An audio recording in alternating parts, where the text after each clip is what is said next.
Olá, seja bem-vindo à nossa terceira aula, né? Eu acredito que é a terceira aula. Não anotei aqui, mas vamos ver aqui, ó. Uma, duas, creio que é a terceira aula, sim. Nosso curso Encontrando o Seu Propósito. A gente vai estar dando seguimento aqui agora falando sobre o servir, né? A gente já falou sobre servir a Deus, a gente vai entrar agora dentro daquela explicação do servir, aprender e o desfrutar. Embora eu já tenha falado resumidamente sobre isso, agora a gente vai falar mais um pouquinho. Sobre duas coisas importantes, né? Às vezes até eu falo um pouquinho mais rápido, para que a gente não. É um assunto denso, né? Mas para que a gente não tome muito tempo, o objetivo é que a aula seja curta, né? Que sejam aulas curtas.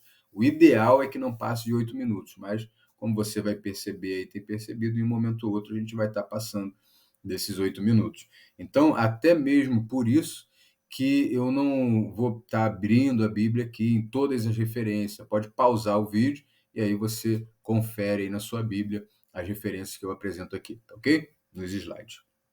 Então, servir. Em nosso serviço, devemos ter em mente que tudo que temos pode e deve ser utilizado como recurso no cumprimento do nosso propósito. Portanto, tudo que vem à nossa mão eu devo proteger e multiplicar, fazer desenvolver.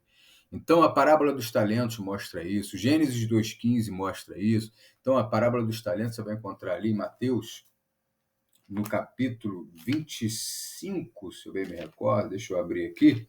Essa eu vou abrir porque eu não coloquei aqui, né? Então, a parábola dos talentos a partir do verso 14 até o versículo 30, no capítulo 25 do Evangelho de Mateus. Então, você vai encontrar ali que todos aqueles que foram louvados, ou seja, eles foram elogiados pelo seu Senhor, eles receberam algo dele, que foram os talentos, né?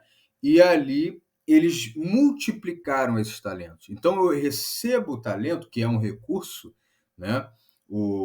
Não só no talento, no que diz respeito à habilidade, mas todos os recursos que Deus tem nos proporcionado. Todos. Inclusive, quero dizer, eu trabalho como terapeuta holístico, né, muito com saúde, né, tanto emocional como física, psicológica, inclusive, e eu sempre falo sobre isso. O cuidado com a saúde ele é primordial, ele é fundamental, ele está em primeiro lugar. Sem saúde a gente não faz nada, e sem saúde a gente não consegue cumprir com o propósito de Deus. E a saúde, o corpo, ele é uma ferramenta, ele é um recurso para que a gente cumpra com o nosso propósito. Se eu deixo lá uma ferramenta, sol e chuva, noite e dia, tá lá largada, daqui a pouco como é que essa ferramenta tá? Inutilizável. Não vai dar para usar, vai estar enferrujada, vai estar quebrada. Se ela ficar largada de qualquer jeito, não vai ter como mais utilizar. Ou eu vou ter que utilizar, mas com muita restrição, porque ela não vai estar mais exercendo a sua função de forma plena. Então, isso que tem acontecido com muitos irmãos, com muitas irmãs, pelo desleixo com a sua saúde, né? Então, é importante aí que a gente tenha isso em mente para que a gente veja o nosso corpo de uma maneira diferente. Não é algo para utilizar, né, só, digamos, para desfrutar, que é o que a gente vai estar abordando também nas próximas aulas. Então, a gente está na 3, provavelmente na quinta, na aula 5, a gente vai estar falando sobre o desfrute.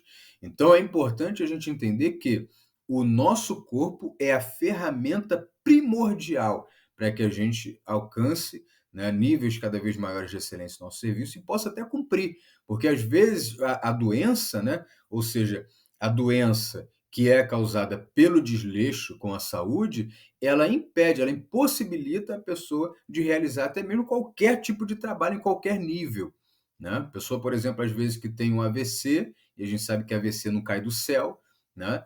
Então tem um AVC, acaba que pode, né, ficar numa condição, embora nem sempre, graças a Deus, pode ficar numa condição praticamente inutilizável. Não tem como mais aquela pessoa realizar nenhum tipo de trabalho para o Senhor.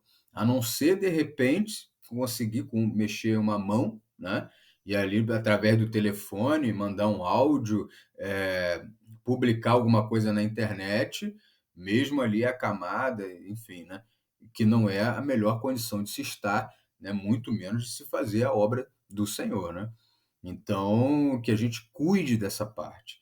Então, ó, nesse multiplicar entra a cultura, ou seja, a forma de fazer algo. Por isso que é importante o segundo fator geral do cumprimento do propósito, o aprender, que a gente vai estar falando na próxima aula. Deus te abençoe. Na próxima aula, a gente continua.